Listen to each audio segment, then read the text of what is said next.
Bonjour à toutes et à tous et bienvenue sur le premier podcast du Festival des bons films. Donc moi et Marc allons vous parler des sorties cinéma, que ce soit cinéma, vidéo et ressorties.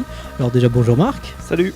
Alors donc pour notre premier podcast, nous allons vous parler du Client d'Asghar Farhadi qui est sorti donc ce mercredi, aux côtés du Tu ne tueras point de Mel Gibson. Donc on verra si le retour de Melou au cinéma vaut le détour.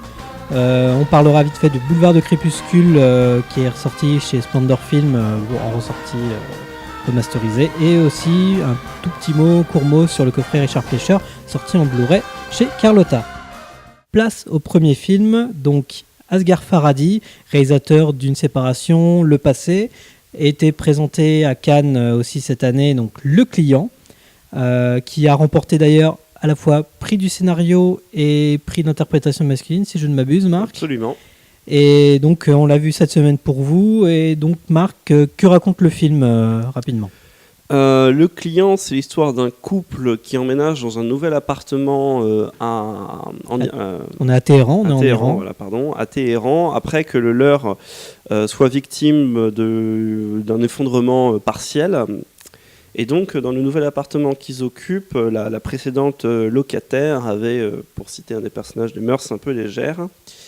Et la femme du héros se retrouve à être agressée par vraisemblablement un ancien homme, un ancien de ses clients. Un ancien client de l'ancienne propriétaire. Voilà, de l'ancien locataire, qui est revenu, qui l'a agressé. Et du coup, se mêle l'enquête privée, parce qu'ils ne vont pas voir la police, l'enquête privée du mari pour retrouver l'agresseur et comprendre un petit peu l'histoire du lieu qu'ils occupent actuellement.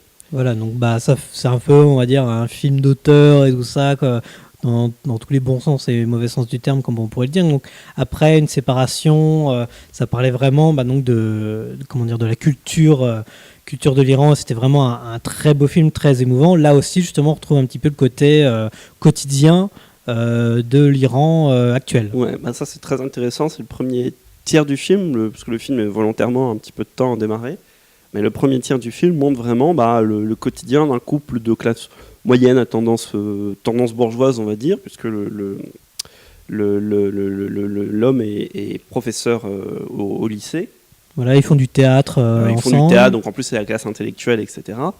Et donc c'est très intéressant de voir, après ça c'est un point de vue très subjectif qu'on va avoir nous en France, etc. Mais du coup c'est très intéressant de voir le 20 minutes de quotidien de qu'est-ce que ça fait de rechercher un appartement en Iran, à Téhéran, qu'est-ce que c'est le lycée, dispenser un cours, parler, analyser un livre, puis voir le film ensuite, la relation. Enfin, c'est des petites choses bêtes, mais qui font beaucoup l'identité et l'intérêt du film, et puis aussi toute la dimension théâtrale, puisqu'ils interprètent, en l'occurrence, une revisite de Mort d'un commis voyageur. Alors, on en reparlera peut-être après, mais ça, je trouve que c'est un petit peu la faiblesse, le parallèle théâtral qui est un peu pompeux, quoi. Et du coup, voilà, il y a ce film du coup, qui est segmenté en 3 parties. Une première partie qui est vraiment sur ce quotidien, etc. Deuxième partie qui du coup c'est le nœud de l'intrigue, le mari qui se pose des questions, qui commence à réfléchir, est-ce qu'ils vont à la police, est-ce qu'ils n'y vont pas. Et troisième partie, après je vais pas en dire trop, mais troisième partie qui est vraiment l'enquête plus personnelle du mari. Et la troisième partie qui est un développement scénaristique qui pour le coup est vraiment extra. C'est-à-dire je suis un petit peu dubitatif sur le reste du film, surtout la seconde partie qui m'a même un peu ennuyé. Mais la troisième partie par contre est vraiment très bien écrite, et je pense que je ne sais pas si ça justifierait le prix du scénario, mais en tout cas je comprends ce qui a indiqué le prix du scénario à Cannes. Parce que moi j'ai eu la chance de le voir à Cannes, donc au niveau des projections c'était vraiment dans les derniers jours, donc on avait vu déjà plein de films dans tous les sens, ça allait très bien de Nicolas Winding Refn à Jeff Nichols, donc on avait vraiment eu tout un spectre. Et ce film là, moi quand je l'ai vu, je me suis dit il est pas forcément extraordinaire et c'est pas un truc marquant qui nous transcende tout d'un coup, mais c'était un film pour moi qui faisait le taf. C'était c'est un drame social, tout ça, mais l'actrice est très bien, l'acteur est très bien aussi. Voilà, Shahab Hosseini et Taraneh Ali Dosti. Voilà, et donc l'acteur a eu le prix d'interprétation masculin. Je pense que d'autres l'auraient très bien mérité aussi cette année. Mais c'est un film, franchement, qui reste très honnête, même si je suis d'accord avec Marc, il y a un gros ventre mou au milieu, parce que le film commence très bien, on arrive à être mis dans l'ambiance, et puis boum, 20e minute, ça dérape, et donc l'histoire se lance. Et le film vraiment se rattrape dans son dernier acte. Évidemment, on va pas lire ici, mais allez le voir, parce que le film gagne vraiment dans cette toute dernière partie où on est nourri avec ce personnage principal dans cette enquête. On essaie de savoir, mais qui est le connard qui a agressé sa femme et tout ça. On veut savoir et on veut se venger avec lui. Et quand on découvre ce qui se passe derrière et les conséquences que pourrait avoir cette vengeance, tout d'un coup, ça prend une autre dimension et on commence à réfléchir sur les conséquences de cette vengeance. Ouais, d'autant plus que voilà, on arrive enfin à entrevoir qu'est-ce que le film raconte. Puisque voilà, pendant l'enquête, c'est pas que le film raconte rien, mais c'est, on va dire qu'il n'y a pas de fond moral particulier. Non, parce que c'est vraiment l'agression, on est vraiment dans les conséquences psychologiques, autant pour la femme que pour le mari. Et dans le dernier tiers, il y a vraiment une nouvelle dimension qui est débloquée, qui a amené à la fois, c'est ça qui est très bien fait, c'est amené à la fois très brutalement, très logiquement, il y a quand même une sorte de petite escalade vers le retournement de situation, mais ça fait un peu une pièce de théâtre, puisque au fur et à mesure, il y a les personnages qui arrivent les uns après les autres. Oui, en plus, il y a la construction théâtrale qui est vraiment dedans. Et il y a aussi quelque chose qui joue pour beaucoup, c'est les personnages qui sont vraiment très très bien.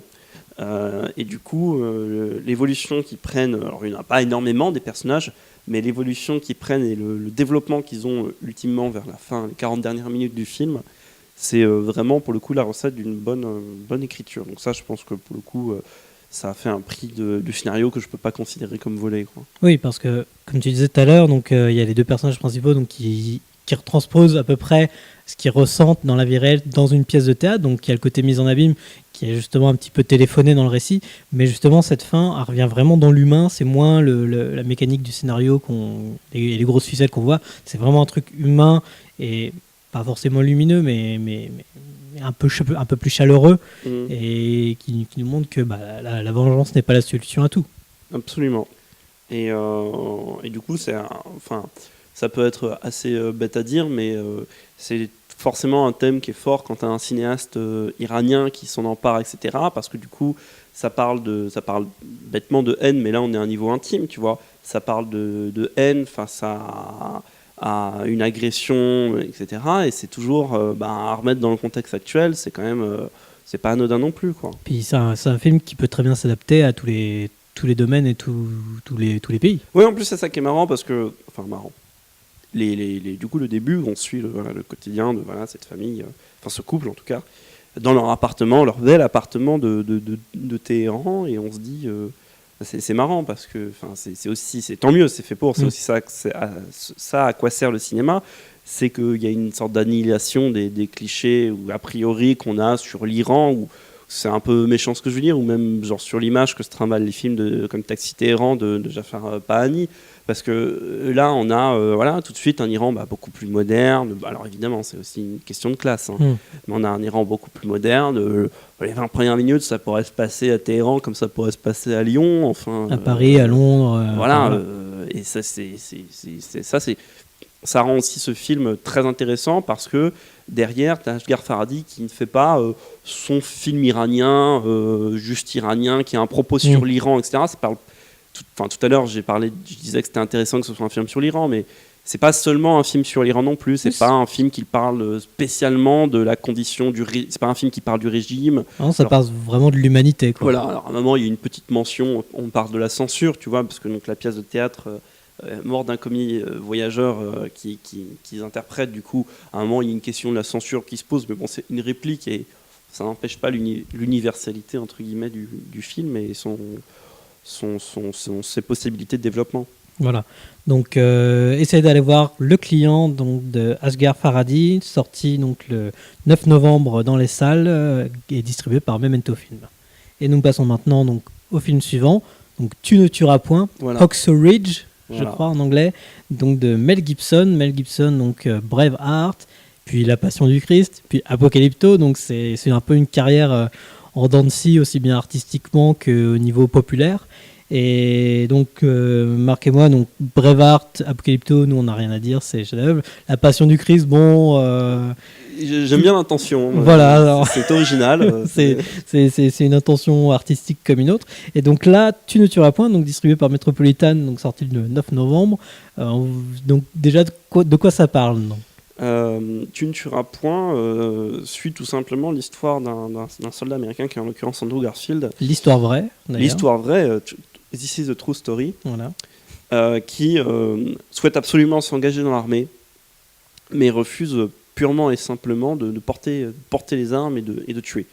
Voilà, c'est un objecteur de conscience voilà, qui est tiré d'un dérivé de la religion chrétienne catholique américaine, voilà. Qui eux abhorrent la violence, et donc juste le fait de porter une arme déjà de base. Voilà, le gars il s'en tient au commandement Tu ne tueras point. Voilà. Le titre du film. Titre français d'ailleurs. Titre français d'ailleurs, parce que du coup le titre américain fait référence à la bataille qui est mise en scène. Et du coup, donc ce Desmond Doss, donc, qui est interprété par Andrew Garfield, va traverser son entraînement, puis la guerre, en l'occurrence la guerre du Pacifique, en tant que médecin, avec pour but de sauver des vies et non d'endoter. Voilà. Et le problème, c'est que s'il veut devenir médecin de guerre, il est obligé de passer par l'entraînement militaire de n'importe quel troufion. Et donc forcément, au moment, il y a l'exercice de tir qui arrive. Donc autant il arrive à se débrouiller sur tous les exercices, tout le drill physique et tout ça. Mais le problème, c'est qu'au moment où il faut faire les exercices de tir, il se démarque du rang. Voilà. Et du coup, il y a tout le problème qui se passe. Comment servir ton pays sans porter une arme, etc. Parce que du coup, le principe même de la guerre, c'est de porter l'arme. Et alors en ça, du coup, on va pas se mentir, hein, Mel Gibson, il a trouvé une histoire, du coup, une histoire vraie, qui est très intéressante, parce que elle prend des proportions absolument colossales. Parce qu'évidemment, le type ensuite a sauvé des dizaines de Marines dans le Pacifique. Mais après, souvent, Mel Gibson, il est lié à un cinéma, on va dire, de la violence, voire même de l'ultra-violence, truc qui est sur gore et tout ça. Et pourtant, il présente un film où son héros refuse catégoriquement de tuer. Ouais, voilà. Alors ça, on reconnaît bien la patte Mel Gibson. Alors après, ce qui est intéressant, et ce que je redoutais un petit peu, c'est que il arrive à pas trop en faire un film super belliciste. Je dis ça parce que son précédent film de guerre qu'il n'avait pas réalisé, mais qu'il avait produit et dans lequel il avait joué, qui était Nous étions soldats de Randall Wallace, c'était quand même une sorte d'appel aux armes moralement un peu limite. C'est un film qui se déroulait au Vietnam, je crois. Voilà, ça se déroulait au Vietnam. Et quand on connaît les positions politiques de Mel Gibson, on peut toujours se demander, un film de guerre, Mel Gibson, c'est un peu risqué, mais là, non, ça va, c'est intéressant. Il arrive à nuancer pas mal son propos sur la guerre, justement grâce à son personnage de Desmond Doss qui cherche absolument à sauver des vies. Mm-hmm. Après, ça reste aussi le prétexte pour lui de faire une bataille à Oxford Ridge, qui est une falaise un peu imprenable. Ça ressemble un peu à la pointe du Hoc. Voilà. Et puis derrière, c'est No Man's Land. Et derrière, c'est un No Man's Land qui est avec des Japonais par milliers. Et du coup, il arrive à faire un film d'une violence formelle qui est assez impressionnant dans le sens où je pense que, pour reprendre par exemple le Soldat Ryan, je pense que c'est plus violent formellement que le Soldat Ryan, c'est-à-dire que, un peu vulgairement, les soldats partent en plus de morceaux. Après, la différence, et c'est là où du coup je vais en venir un petit peu au défaut du film, c'est que c'est l'immersion. Le film n'a pas beaucoup d'immersion parce que d'habitude j'adore la mise en scène de Mel Gibson, enfin dans Apocalypto en tout cas, je trouve ça, oui, je suis d'accord. Épouse complètement l'aventure du personnage, la forêt, la course effrénée, enfin c'est super moderne en plus. Donc là je trouve qu'il fait un film très plan-plan. Alors il y a des fulgurances visuelles parce que c'est quand même Mel Gibson. Oui, c'est vrai qu'il y a quelques plans dans la bataille. Tu te dis, voilà, ça y est, c'est parti, on est lancé. Et puis le reste du temps, ça redescend. Ça redescend et on en arrive à un point où on se dit, ok, c'est très bien, l'histoire est très bien, mais du coup quand tu filmes, quand Mel filme sa scène de guerre, tout ce qu'il a à proposer, du coup, c'est l'ultra-violence. Et l'ultra-violence, évidemment, c'est toujours fort, c'est toujours frappant. À chaque fois, on repense à Samuel Fuller qui disait que voilà, quand on fait la guerre, les gens, c'est pas juste ils tombent, ils explosent en petits morceaux. Donc là, c'est vraiment ce que fait Mel Gibson. Il concrétise vraiment la vision de Samuel Fuller. Le problème, c'est que, à force de s'être concentré là-dessus, il filme de manière pas très moderne sa bataille. Il reprend des trucs à droite à gauche. Bon, par exemple, le truc de l'entraînement, il retombe dans la revisite de Full Metal Jacket, qui a quand même été revu par 45 fois d'autres cinéastes, avec le sergent instructeur qui hurle, etc. Enfin, c'est des choses qu'on connaît. Et quand il arrive à la bataille dans le Pacifique, il resinge des plans qui viennent de Mémoire de nos pères sur les croiseurs qui tirent, sur les troupes qui débarquent, etc. Enfin, et moi, je suis un petit peu déçu parce que quand Mel Gibson, c'est un metteur en scène singulier, et quand je vais voir un film de guerre de lui, je veux pas avoir juste une poignée de plans qui sont originaux, parce qu'il y a des très beaux plans. Il y a un travelling arrière avec une empoignade au corps à corps qui sont vraiment très bien. Il y a des plans accrochés à un moment aux carabines qui sont vraiment très bien, mais c'est des fulgurances qui relèvent d'une douzaine de plans sans exagérer, quoi. C'est pas constant. Moi, par exemple, le sujet, tout ça m'a attiré beaucoup, mais en voyant le film, quelque chose que j'ai profondément détesté, c'est à la fois la photo, que je trouve numérique, on a l'impression que des fois c'est un petit peu un DTV qui a eu un peu d'argent et tout ça, mais tout est clair, tout est propre, tout est même gris pendant la bataille. Enfin, il n'y a pas vraiment d'ombre ou quoi que ce soit. Tu as vraiment l'impression que c'est un téléfilm qui est un petit peu très très classique, quoi. Alors que pourtant il a un vrai œil cinématographique. Il suffit de regarder ses précédents films et puis il n'y a pas de doute à avoir. Et puis c'est la musique aussi de Rupert Gregson Williams, qui est on va dire c'est un peu les points Hans Zimmer, mais avec encore moins d'inspiration, qui fait redescendre le projet de Hacksaw Ridge, donc Tu ne tueras point, en mode c'est un film de guerre qui aurait pu être réalisé par n'importe qui, alors que pourtant c'est Mel Gibson qui est derrière la caméra, quoi. Ouais, absolument. Mais le truc, c'est que donc je vais en revenir à quand tu filmes ta scène de bataille, tu te demandes comment je peux la filmer, et que tu en arrives finalement à un type qui court au ralenti avec des explosions derrière lui et dessus une musique qui a clairement été prétraquée sur Journey to the Line de Hans Zimmer de la ligne rouge. Que du coup il a demandé à Rupert Gregson Williams d'en faire une version plus bruyante et plus point. C'est quand même super pauvre, quoi. Et ça ses voisins d'idées de scénario, parfois il y en a quand même, d'idées de scénario, d'idées de mise en scène, de concepts, de quelques concepts visuels, etc., qui sont saisissants. Mais il y a tout un... Tu parlais donc de la photo, donc encore je dirais que la bataille, j'ai presque envie de dire que ça va parce que c'est propre. C'est le plus réussi. C'est plus réussi, enfin, c'est un peu plus visuel, mais tout le prologue dans l'Amérique des années 30-40, c'est... Oui, parce qu'on suit une amourette, enfin, il y a aussi son histoire avec son jeune frère. Oui, parce qu'il y a un long prologue, il y a un long prologue de 30 minutes, trop long, avant qu'on aille à la guerre. Je dis pas qu'il faut immédiatement aller à la guerre, hein. Parfois on peut avoir des prologues très longs, le problème n'est pas là. C'est juste qu'en l'occurrence, ça raconte quand même pas spécialement grand-chose, c'est visuellement... assez anonyme. Oui, ça met 30 minutes pour un truc qui pourrait être fait en 5, donc on tourne un petit peu en rond, et c'est quand même un peu dommage, quoi. Voilà. Puis il y a des plans vraiment pas jolis, des fois. Il y a des plans, il y a des fonds verts pas jolis. Est-ce que c'est une question de budget ? Est-ce qu'on pourra toujours se poser la question, mais... Et en plus, si on y rajoute dessus parfois la symbolique lourdingue de Mel Gibson, parce que c'est aussi ça, ce qu'il faut dire aussi, c'est que c'est un film très, j'ai pas envie de dire religieux, mais... si vous aimez Jésus, c'est fervent, fait pour vous, mais... parce que le propos, ça reste quand même que si vous êtes illuminé, vous êtes un super-héros. Jésus m'a dit de sauver tous ces soldats, je l'ai fait, j'en ai sauvé des paquets, tu vois. Et Dieu m'a donné la foi, comme disait Olivia Winter. Non, mais le problème, c'est que moi, c'est ce qui m'avait dérangé pendant le film, c'est qu'il y a... Ok, je comprends la passion, pour le coup, qu'a Mel Gibson pour Jésus et la religion chrétienne, mais là, pour le coup, dans le film, il y a trop de symbolique, il y a des plans où tout d'un coup il y a un personnage dans Garfield qui est porté au-dessus des hommes avec la lumière du soleil, genre c'est Jésus dans les Saintes Écritures, quoi. Il y a vraiment un peu trop de symbolique dans le film, c'est vraiment too much, c'est pas suffisamment contrôlé. Et petite anecdote, moi quand je suis allé voir à la projection presse, dans la salle il y avait un prêtre qui était invité, donc je sais pas s'il a plus kiffé le film que moi par rapport à ces références-là. Voilà, et après, ce qui est un petit peu dommage, et moi je terminerai dessus, c'est que le film, peut-être Mel Gibson s'en a inspiré, je sais pas, m'avait vachement fait penser à un film de Howard Hawks qui s'appelle Sergent York, qui suit dans une première partie un peu la même histoire en fait, puisque ça se passe pendant la Première Guerre mondiale. C'est un film qui a été fait en 40 et qui est un film de propagande en faveur de l'engagement dans la Seconde Guerre mondiale. Mais donc ça suit Gary Cooper, qui donc au début du film est un alcoolique fini, puis trouve sa rédemption dans la religion, etc. Et lorsque l'appel des armes vient, ne veut pas justement porter les armes contre les Allemands et tuer. Et du coup c'est marrant parce que ça se passe...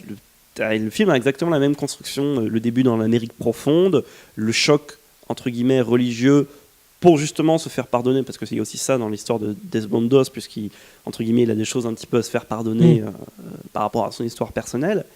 Et ensuite voilà l'évolution dans l'entraînement avec ce soldat qui ne veut pas tuer. Alors dans le film de Howard Hawks, parce que propagande oblige, bon, il y a une évolution scénaristique qui est différente. Mais bon, du coup, si vous pouvez toujours regarder les deux et les mettre en parallèle, c'est assez intéressant. Voilà, donc Tu ne tueras point de Mel Gibson, sorti donc le 9 novembre par Metropolitan Film. Donc à côté de ça, en ressortie, on a l'énième ressortie, donc là c'est par Splendor Films, du film donc Boulevard du Crépuscule, Sunset Boulevard, du fameux Billy Wilder. Et donc, on va dire un mot vite fait quand même sur le film. Quand même. Ça vaut le coup de le voir en salle. Ah oui, donc pour faire rapidement, Boulevard du Crépuscule, enfin Sunset Boulevard, c'est sorti en 1950. Donc c'est réalisé par notre petit ami Billy Wilder, où on suit l'histoire de tout simplement William Holden qui, criblé de dettes, fuit Los Angeles et se retrouve échoue dans la villa à moitié abandonnée d'une ancienne star du cinéma muet, qui est là interprétée par Gloria Swanson.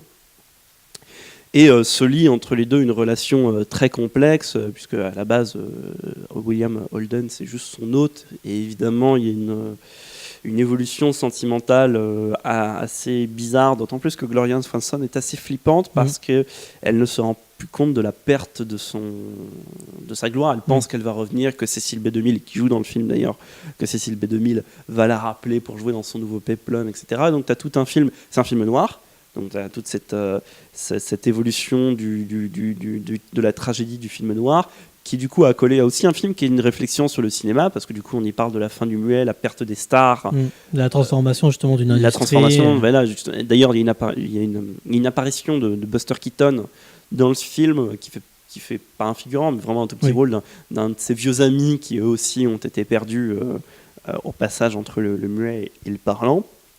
Et voilà, on va pas non plus s'étendre dessus, c'est la modernité absolue de la mise en scène de Wilder, le ton grave du récit qu'on adore du film noir, William Holden fabuleux, surtout Gloria Swanson avec voilà, je pense que tout le monde connaît la réplique Mr. DeMille, I'm ready for my close-up, Cécile B2000 qui joue dedans, et surtout Eric von Stroheim qui est le valet, intendant, ancien mari.